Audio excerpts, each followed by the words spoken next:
अस्सलामुअलैकुम नाज़रीन, आज हम हाज़िर हुए हैं जी। ये आप देख सकते हमारे सामने ये मज़ार बना हुआ है। बावे का चक है, इसमें ये मज़ार बना हुआ है। ये आप देख सकते हैं,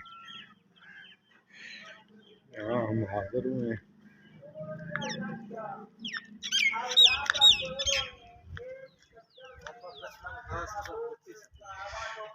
इनका नाम है जी बाबा लक्ष्मण दास उर्फ जत्ती सत्ती। ये आप सामने देख सकते हैं, बाबा लक्ष्मण दास उर्फ जत्ती सत्ती का ये मज़ार है। 1400-1500 साल पुराना है। अच्छा जी, क्या कहते हैं इसके बारे में थोड़ी सी डिटेल हमें हमारे नाज़रीन को बताएं। ये कहते हैं ये कब्र मुबारक है इनकी, देख सकते हैं आप, ये खड़ी कब्र है। ये देख सकते हैं, ये नीचे से नज़र आ रही है, ये खड़ी कब्र है। ये ऊपर ये गुंबद सारा बना हुआ है, ये नीचे से ऊपर स्ट्रेट कब्र है, खड़ी कब्र है ये। तो ये कहते हैं हिंदुओं के है मुसलमानों के?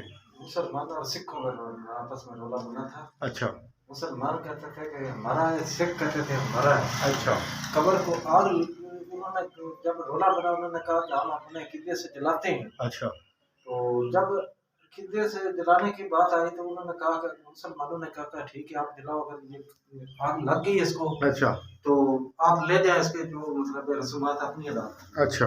अगर आग नहीं लगती है तो हम इसको दफनाएंगे। अच्छा। तो उन्होंने आग लगाई है, लकड़ी जिस तरह वो लगाते हैं, तो लकड़ी जल गई और जो उसके मैयत है उसको कुछ भी नहीं हुआ। अच्छा, लकड़ी जल गई, मैयत को कुछ भी नहीं हुआ। तो फिर क्या फैसला किया उन्होंने? फिर फैसला ये किया कि इसको जो है ना दफन कर दिए,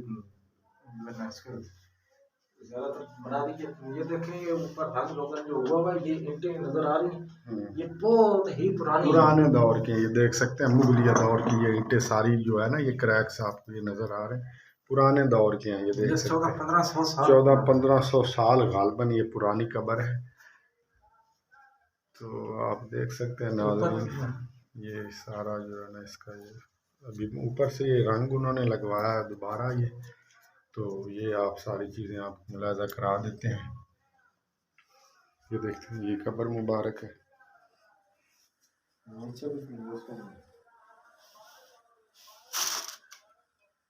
ये लोग आते हैं दिए वगैरह जलाते हैं कि ये गांव तमीर हुआ है ना जी, तो इसको जो है वो मतलब है कि कोई तमीर नहीं करना देता था, वो जो भी गिराते थे। फिर ये बुजुर्ग आए थे, उसने कहा कि मैं रोकता हूँ, जो रातों रात जो चीज तमीर करते वो गिर कैसे जाती है। अच्छा। इसने जो चीज भी आई थी उसको रोक दिया। बाहर के मनाजर चलते हैं, दिखाते हैं। ये आपने देख लिया, ये उनका गुंबद वगैरह बना हुआ है, ये नीचे से ऊपर तक ये खड़ी कब्र मुबारक है। ये भी आप देख सकते हैं नाज़रीन। सारे ईंटें मुगलिया दौर की वो पुरानी किला। ये बाहर से ये एक दरवाज़ा है इसका, ऊपर तस्वीर है, वो देख सकते हैं, वो बुत भी बना हुआ है, बुत टाइप। ये देख लें, ये ऊपर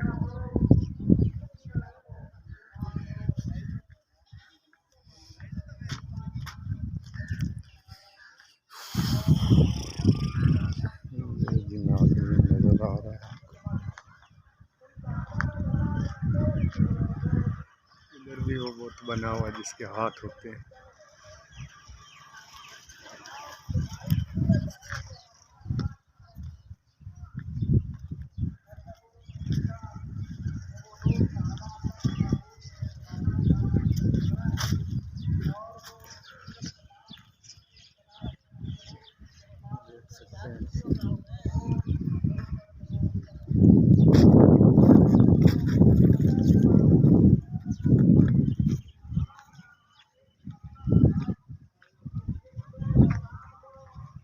ये सारा मज़ार है जी, तो विज़िट करा दिया। ये मेन गेट है, ये मज़ार है।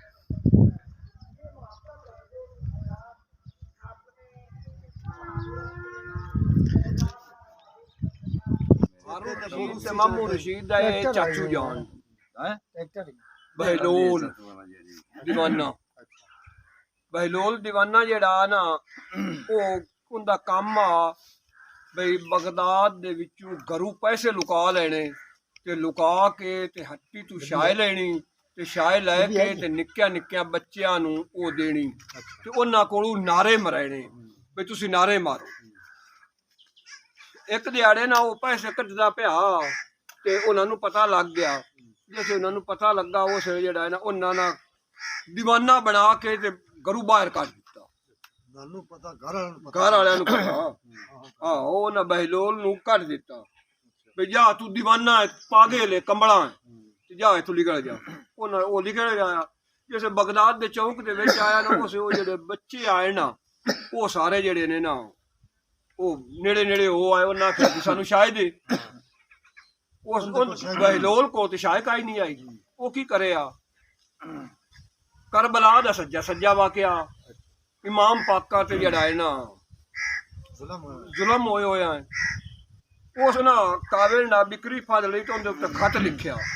ਖਤ ਲਿਖ ਕੇ ਤੇ ਉਹ ਹਵਾ ਨੂੰ ਦਿੱਤਾ ਬਈ ਜਾ ਵਕਤ ਦੇ ਇਮਾਮ ਕੋਲ ਮੇਰਾ ਇਹ ਖਤ ਜਿਹੜਾ ਹੈ ਨਾ ਇਹ ਪਹੁੰਚਾ। ਇਮਾਮ ਜਾਫਰ ਸਾਦਕ ਦਾ ਜ਼ਮਾਨਾ ਦੱਸਦੇ ਨੇ ਬਈ ਉਹਨਾਂ ਦਾ ਜ਼ਮਾਨਾ ਸੈयद ਜਿਹੜੇ ਨੇ ਕਿਸੇ ਕੋਠ ਦੇ ਵਿੱਚ ਬੈਠੇ ਆ ਹਵਾ ਉਹਨਾਂ ਦੇ ਕੋਲ ਖਤ ਪਹੁੰਚਾਇਆ। ਕਿਹੜੇ ਸੈयद ਆਣ ਕੋਈ ਇਮਾਮ ਜਾਫਰ ਸਾਦਕ ਇਮਾਮ ਜਾਫਰ ਉਹਨਾਂ ਦੀ ਹਕੂਮਤ ਅੱਛਾ ਉਹਨਾਂ ਦੇ ਕੋਲ ਖਤ ਪਹੁੰਚਾਇਆ। ਉਹਨਾਂ ਦੇ ਕੋਲ ਖਤ ਕਿਉਂਕਿ ਅਲੀ ਦੇ دیਵਾਨੇ ਆ ਅਲੀ ਦੇ دیਵਾਨੇ ਆ ਮੈਂ ਉਹ ਗੱਲ ਕਰ ਰਿਹਾ। ਜਿਸ ਜਿਹੜਾ ਹੈ ਨਾ ਉਹ ਖਤ ਪਹੁੰਚਿਆ ਉਸ ਜਿਹੜਾ ਨਾ ਉਹਨਾਂ ਪੜਿਆ ਬਹਿਲੋਲ ਉੱਤੇ ਖਤ ਦੇ ਇਹ ਲਿਖਿਆ ਆ ਵੀ ਮੇਰੇ ਕੋਲ ਤੇ ਚੀਜ਼ ਹੀ ਕੋਈ ਨਹੀਂ ਤੇ ਮੇਰੇ ਨਾਰੇ ਗਿਜ਼ਾ ਹੈ ਮੈਨੂੰ ਗਿਜ਼ਾ ਨਹੀਂ ਮਿਲਣ ਨੂੰ ਰਹੇਗੀ। ਅੱਲਾਹ ਤਾਲਾ ਫਰਮਾਇਆ ਹੈ ਵੀ ਮੈਂ ਹਰ ਇੱਕ ਨੂੰ ਗਿਜ਼ਾ ਦੇਣਾ ਤੇ ਮੇਰੀ ਗਿਜ਼ਾ ਨਹੀਂ ਵੀ ਦਿੰਦੀ। ਉਸ ਜਿਹੜਾ ਵਕਤ ਦਾ ਇਮਾਮ ਆ ਨਾ ਇਸ ਦੂਏ ਪਾਸੇ ਖਤ ਲਿਖਿਆ ਬਿਕਰੀ ਦੇ ਉੱਤੇ ਵੀ ਸਿਵਾ ਜੰਨਤ ਤੋਂ ਸਾਡੇ ਕੋਲ ਹੋਰ ਕੋਈ ਚੀਜ਼ ਨਹੀਂ। ਇਤਨਾ ਹਿੱਸਾ ਤੈਨੂੰ ਜੰਨਤ ਦਾ ਦਿੱਤਾ ਤੇ ਉਹ ਜੰਨਤ ਫਰੋਖਤ ਕਰ ਲਾ ਆਪਣੀ ਗਿਜ਼ਾ ਪੂਰੀ ਕਰ। ਉਹ ਖਤ ਵਾਪਸ ਆਇਆ ਬਹਿਲੋਲ ਨੂੰ ਢੀਜਾ। ਕਿਸੇ ਬਹਿਲੋਲ ਨੂੰ ਢੀਜਾ ਬਹਿਲੋਲ ਕੀ ਕੰਮ ਕੀਤਾ ਉਹ ਬਾਹਰ ਕੋਠੇ ਬਣਾਉਣੇ ਸ਼ੁਰੂ ਕਰ ਦਿੱਤੇ ਰੇਤ ਦੇ ਕੋਠੇ। ਅਸੀਂ ਵੀ ਮਾਲ ਨਾਲ ਜਾਂਦੇ ਆਏ ਨਾ ਇੰਜ ਵਿੱਚ ਪੈਰ ਤੇ ਗਾਣਾ ਤੇ ਗੁੱਤੂ ਥੱਪਣਾ ਚਾ ਆਖਣਾ ਕੱਚਾ ਹੈ ਤੇ ਢਾਏ ਜਾ ਪੱਕਾ ਹੈ ਤੇ ਖੋਤਾ ਰਹਾ। ਉਸ ਰੇਤ ਦੇ ਜਿਸ ਕੋਠੇ ਬਣਾਏ ਉਸ ਜਿਹੜਾ ਹੈ ਨਾ ਜੋ ਰਾਤ ਨੂੰ ਸੈਲ ਤੇ ਨਿਕਲੀ ਨਾ ਜ਼ੁਬੈਦਾ ਜਿਹੜੀ ਹਾਰੂ ਤੇ ਮਾਮੂ ਰਸ਼ੀਦ ਦੇ ਘਰੋਂ ਆਈ। ਮਾਮੂ ਰਸ਼ੀਦ ਦੇ ਘਰੋਂ ਆਈ ਹਾਰੂ ਦੇ ਨਾਲ ਮਾਮੂ ਰਸ਼ੀਦ ਸਾਰੀ ਤਰੀਕ ਜਿਸ ਉਹਨੂੰ ਜਿਹੜਾ ਹੈ ਨਾ ਉਹ ਟੁਰਦੀ ਨਾ ਉਹ ਆਈ ਬਹਿਲੋਲ ਕੋ ਚਾਚਾ ਬੋਲੇ ਬਹਿਲੋਲ ਨੂੰ ਸੱਦੀ ਆਈ ਵੀ ਚਾਚੂ ਜਾਨ। ਉਸ ਜਿਸੇ ਵੇਖਿਆ ਉਸ ਜਿਹੜਾ ਨਾ ਸਾਕਾ ਚਾਚੂ ਜੀ ਨੇ ਕੀ ਬਣਾਈ ਬੈਠੇ ਨੇ। ਉਹਨਾਂ ਆਖਿਆ ਪੁੱਤਰ ਇਹ ਜੰਨਤ ਦੇ ਕੋਠੇ ਬਣਾਈ ਬੈਠੇ। ਉਸ ਆਖਿਆ ਚਾਚੂ ਇੱਕ ਮੈਨੂੰ ਵੀ ਦੇ ਜਾ। ਉਸ ਆਖਿਆ ਪੁੱਤਰ ਲੈ ਲਾ ਮੈਂ ਦੇਵਣ ਵਾਸਤੇ ਇਹ ਕੋਠੇ ਬਣਾਈ ਬੈਠਾ। ਉਸ ਜਿਹੜਾ ਹੈ ਨਾ ਉਸ ਆਖਿਆ ਵੀ ਇਹਦੀ ਕੀਮਤ ਦੱਸ। ਉਸ ਆਖਿਆ ਪੁੱਤਰ ਹਾਰ ਹੀ ਦੇ ਜਾ। ਉਹ ਨਹਾਰ ਉਹ ਦਿੱਤਾ ਚਾ ਅੱਲਾ ਬਿਹਤਰ ਜਾਣੇ 9 ਲੱਖ ਦਾ ਬਣਾਈਂਦੇ ਨੇ ਕਿ 900 ਦਾ ਇਹਦਾ ਕੁਦਰਤ ਨੂੰ ਸੋਰੇ ਅੱਲਾ ਬਿਹਤਰ ਜਾਣੇ। ਉਹ ਹਾਰ ਉਸ ਲਾ ਕੇ ਦਿੱਤਾ ਚਾ ਦੇ ਕੇ ਉਸ ਉਹ ਰੇਤ ਦਾ ਜਿਹੜਾ ਆ ਨਾ ਉਹ ਮੁੱਕ ਭਰਿਆ ਤੇ ਉਸ ਦੀ ਜੋੜੀ ਚ ਦਿੱਤਾ ਵੀ ਲੈ ਪੁੱਤਰ ਲੈ ਜਾ। ਉਹ ਲੈ ਕੇ ਤੇ ਵਗ ਗਈ। ਉਸ ਜਾ ਕੇ ਉਹ ਸ਼ਾਹੀ ਅਨਬਾਰੀ ਦੇ ਵਿੱਚ ਰੱਖਿਆ ਜਾ ਹੁਣ ਬਾਦਸ਼ਾਹ ਹਾਂ ਅਨਬਾਰੀਆਂ ਤਾਂ ਹਾਂ ਉਸ ਜਾ ਕੇ ਸ਼ਾਹੀ ਅਨਬਾਰੀ ਦੇ ਵਿੱਚ ਰੱਖਿਆ ਤੇ ਰੱਖ ਕੇ ਤੇ ਜਿਹੜਾ ਨਾ ਆਪਸ ਆਏਂਗੇ। ਉੱਤੋਂ ਹਾਰੂ ਮਾਮੂ ਰਸ਼ੀਦ ਆਇਆ। ਉਸ ਪੁੱਛਿਆ ਜ਼ੁਬੈਦਾ ਤੂੰ ਵੀ ਜ਼ੁਬੈਦਾ ਆਏ ਕੀ ਸ਼ਾਹੀ ਅਨਬਾਰੀ ਦੇ ਵਿੱਚ। ਉਸ ਆਖਿਆ ਜੰਨਤ ਦਾ ਕੋਠਾ ਹੈ। ਉਹ ਆਖਿਆ ਇਹ ਕੰਬਲੀ ਨਾ ਵੇਸਤਾਂ ਇਹ ਜੰਨਤ ਦਾ ਕੋਠਾ ਚੱਲ ਇਹਨੂੰ ਬਾਹਰ ਸੱਟ। ਉਸ ਆਖਿਆ ਨਹੀਂ ਮੈਂ ਨਹੀਂ ਸੱਟਣਾ। ਜਿਸ ਜਿਹੜੀ ਇਤਨੀ ਗੱਲ ਹੋਈ ਉਸ ਜਿਹੜਾ ਉਹ ਲੜਦੇ ਸਾਂ ਗਏ।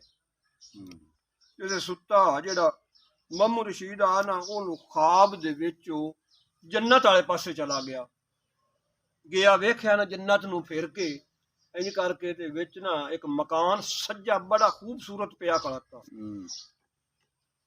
ਉਸ ਆਖਿਆ ਉੱਤੇ ਲਿਖਿਆ ਖੋਤਾ ਮਕਾਨ ਦੇ ਜ਼ੁਬੈਦਾ ਖਾਨਾ ਨਾ ਉੱਤੇ ਲਿਖਿਆ ਖੋਤਾ। ਉਸ ਆਖਿਆ ਵੀ ਅੱਜ ਮੇਰੀ ਬੀਵੀ ਦਾ ਹੈ। ਉਹ ਅਗਾਂਹ ਹੋਇਆ ਬਈ ਇਹਨੂੰ ਵੇਖਾ ਤਾਂ ਸਹੀ ਉਹ ਜਿਸੇ ਅਗਾ ਹੋਇਆ ਨਾ ਉਸ ਜਿਹੜੇ ਆਏ ਨਾ ਫਰਿਸ਼ਤੇ ਜੰਨਤ ਦੇ ਉਹਨਾਂ ਗਿੱਚੀ ਤੋਂ ਫੜ ਕੇ ਬਾਹਰ ਕੱਢ ਛੱਡਿਆ। ਉਹਨਾਂ ਕਿਹਾ ਵੀ ਤੇਰਾ ਕੀ ਕੰਮ ਹੈ ਜੰਨਤ, ਚੱਲ ਤੂੰ ਬਾਹਰ ਨਿਕਲ ਇੱਥੋਂ। ਉਹਨਾਂ ਬਾਹਰ ਕੱਢ ਦਿੱਤਾ। ਜਿਸੇ ਉਹਨਾਂ ਬਾਹਰ ਕੱਢ ਲਿਆ ਨਾ ਉਹ ਸਿਰ ਜਿਹੜਾ ਹੈ ਨਾ ਉਹਦੀ ਅੱਖ ਖੁੱਲ ਗਈ, ਸੁੱਤਾ ਜੂ ਪਾਇਆ। ਜਿਸੇ ਉਹਦੀ ਅੱਖ ਖੁੱਲੀ ਨਾ ਉਸ ਜ਼ੁਬੈਦਾ ਨੂੰ ਆਖਿਆ ਕਿ ਜ਼ੁਬੈਦਾ ਉੱਠ ਤਾਂ। ਉਸ ਆਖਿਆ ਦੱਸ बीवी जो आई जुबैदा होंदी। उस आख्या भी चल एक जन्नत दा कोठा होर लगी। उस आख्या वो तो अगे ही चाहती आई भी मैं जन्नत दा कोठा जेड़ा है ना ये लवे, मुसलमान होवे, सजदात ते जुल्म जो करदा।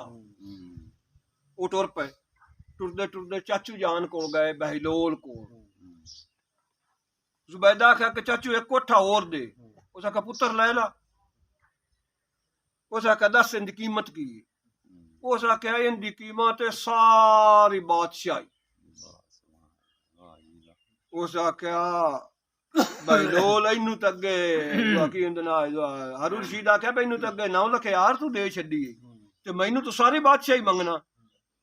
उस बहलोल आख्या कि उस अनडिठा सौदा कीता ते तू वेख के आया, तू वेख के आया है। उस अनडिठा सौदा कीता उसनू ना मिल गई। उनके मुकदरा गैर मजहब के मुकदरा जन्नत किदू है, कोई नहीं जन्नत मुकदरा उसे उनकी अख खुल गई, वापस आ गए। कदी वो सारी भी बादशाही दिंदा चाह तो उनके काबिल तो है ही ना।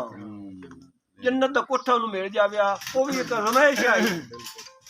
उनके तरे होए असा ये सुनिया है ये जेड़े है ना बुजुर्ग कितने बुजुर्ग तरे ए जी उनके बुजुर्ग है इत्थे 8-10 सैयद वाले बैठे ने उनदा जी पहला आएगा कोर बटुआ ते कोर मियां कालू।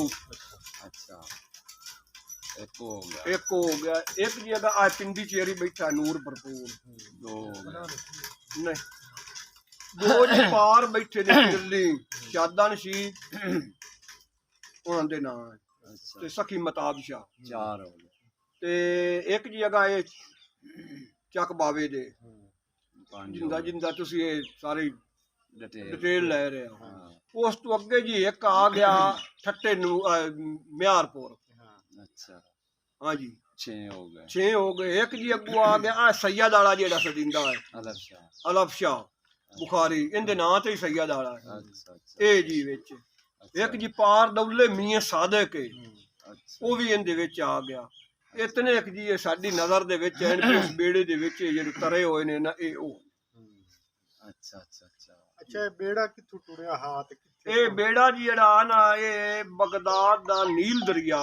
अच्छा दरिया नील जिंदे विचों जुबैदा नार कढ के ते मक्के नूं पानी दिता। हाँ जिंदा उस हिसाब ही कोई नहीं कीता। उस नार दा मैं आप तुर के वेख आया वो नार जेड़ी जी मदीने दे विच भी ते मक्के नूं दोवां नूं पानी दिता। इन्हें निक्की इट दी उसरी होई है एक पासों पहाड़ है ते एक पासों वो निक्की इट जेड़ी आ छोटी होंदी है ना इनदी उसरी खोती है। वो जुबैदा इनू पानी दिता नील दरिया दे विचों कढ के उनदे नहर दे नाम ही है जुबैदा। वो जैसे सारा मुकम्बे लोग खर्चा कराइंदी रही जेडे ठेकेदार आए उन्हें आख्या भी साडे नाल आके जैसे मुकम्बे पानी डिप गया उसे उन्हें आख्या भी साडे नाल हिसाब कर सानू बकाया जेडे पैसे ने वो अदा कर। उस जुबैदा जेडी आई ने इस आख्या भी मैं थोड़े नाल कोई हिसाब नहीं करना, मेरे नाल मक्के वाले को नहीं कीता तो मैं थोड़े नाल को नहीं करना। खजाना बुआ सलाह छड्या सके जितना दिल नहीं ढोल ए उस जुबैदा जी की मैं गल कर।